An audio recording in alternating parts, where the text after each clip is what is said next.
Do you want to know what you shouldn't be doing when applying for a loan? Kyle Sutera is going to break it down next on Tom's Take. You're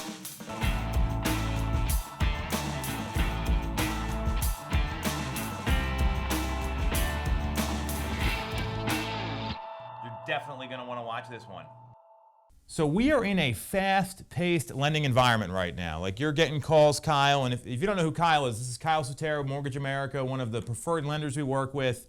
You're probably getting calls like, hey, I need a pre-approval in the next 10 minutes. Right now. I need all this documentation right now, which is really great. And you know that's the market that we're in.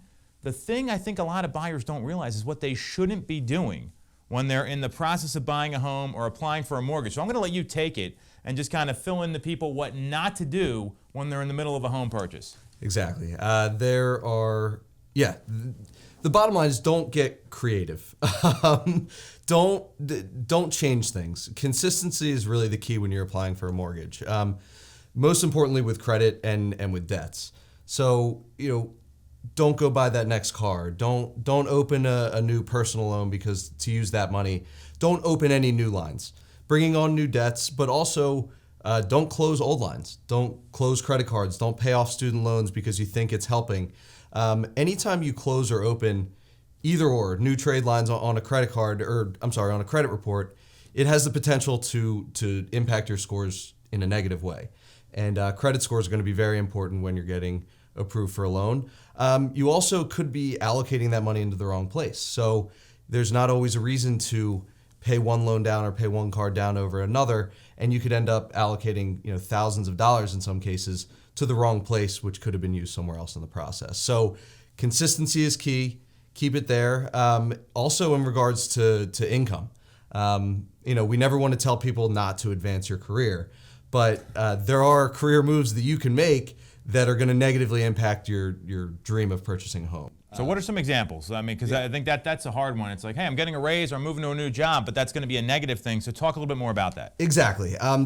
Each different stream of income is looked at differently when it comes to mortgage financing. So base salary, full-time income, steady employment from an employer, that is very easy to calculate.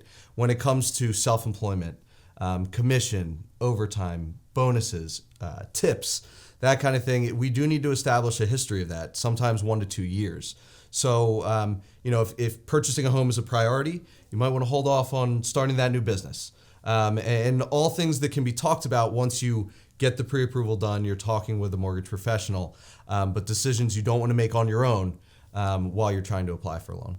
So here's what I'm hearing, and just to be super clear with everyone watching, because the last thing you want is your deal to fall apart because of a decision like this, and it happens more than you would think. So happens all the time. Don't buy a new car. Don't open a new credit card. Yep. Wait to buy furniture until you actually close on the house to rack up credit card debt, even if you're going to pay it off right away, right? Like, 'cause, I mean, it's these things get reported every 30 days, so they're looking at the percentage usage on your credit cards. That's a big factor for a lot of credit scores, right? We're looking at the usage. We're looking at the required monthly payment, which often changes with usage. And we're checking those all the way up until the closing date. So it's funny you mentioned furniture loans. That is a very popular one.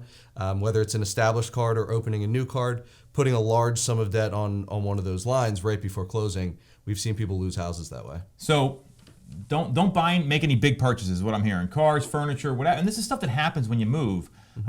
Don't change jobs in the middle of moving, or at least talk to your mortgage company about what's going on, right? Like, this is where I think the communication is really important. Talk to the people that you have in your corner. That's what we're here for. We can help direct you on what things you can and can't do. Not everyone doesn't have to buy a new refrigerator before they move in, but in some cases it's tighter than others. So consult us.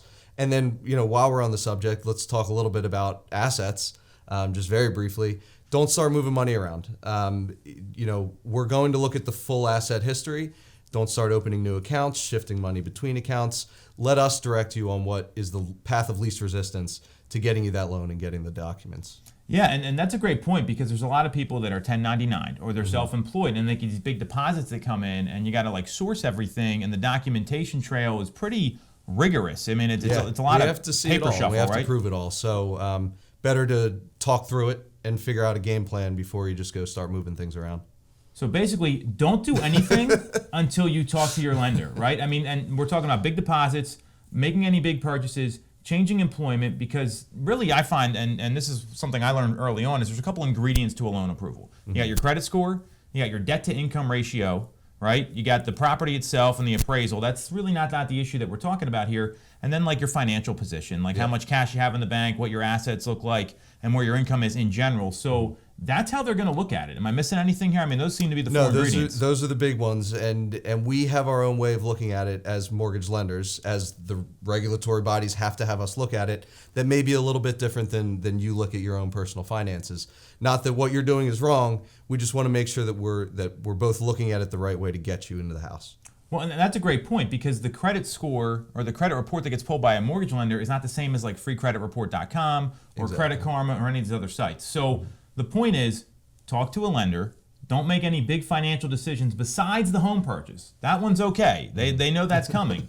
And really just get the right information about what's going on and be super transparent about what's happening. I mean, I think it's as easy as that. However, we see this stuff come up all the time, so it's really important, especially how fast-paced the market is right now. Yeah. Yeah, and we wouldn't need to say it if it didn't happen almost every day. So, take a second guess. Take a second look before you start moving things around. Well, second guess your decisions too, right? I mean, if you're making a big financial decision in the middle of a home purchase, it likely will affect the loan app. So I think this is really important. Any buyers out there, write this down. Make sure you know what's going on. If you need to reach out to Kyle, we're going to put his information right here in the video. Thanks for coming on, man. I'd shake your hand. We can't do that, so we'll be back next week. Thanks for watching.